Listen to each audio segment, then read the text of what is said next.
Lift him up. September 10. Be strong in his grace. Thou therefore, my son, be strong in the grace that is in Christ Jesus.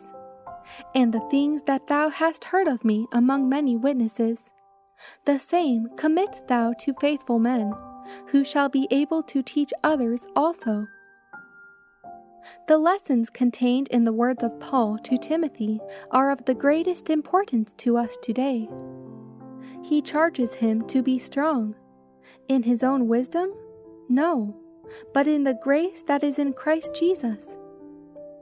He who would be a follower of Christ is not to rely upon his own capabilities, or to feel confident in himself.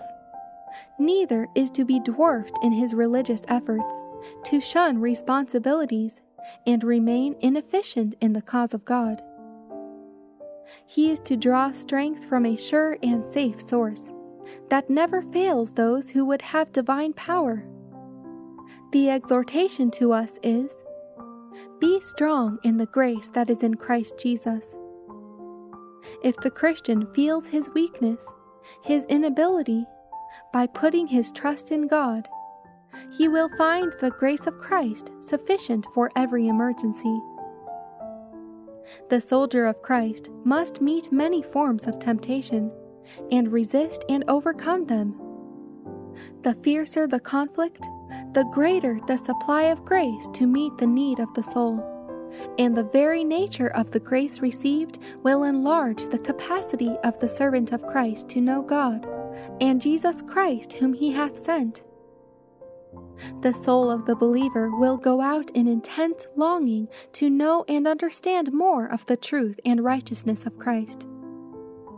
All who advance in the divine life will have increased ability to search for truth as for hid treasure, and will appropriate the truth to their own souls.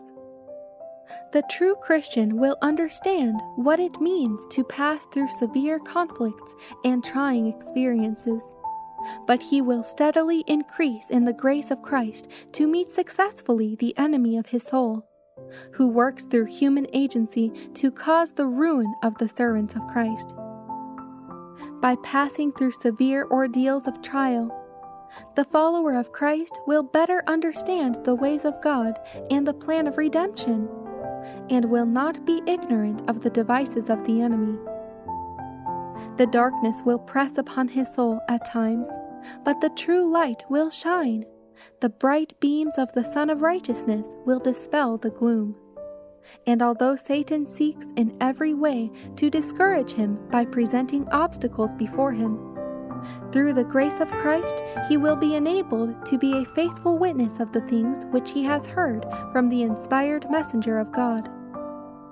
He does not despise or neglect the message received, but commits his knowledge to faithful men, who in their turn are to be able to teach others also. In communicating the light to others, the Christian proves the truth of the word that the path of the just is as the shining light, that shineth more and more unto the perfect day.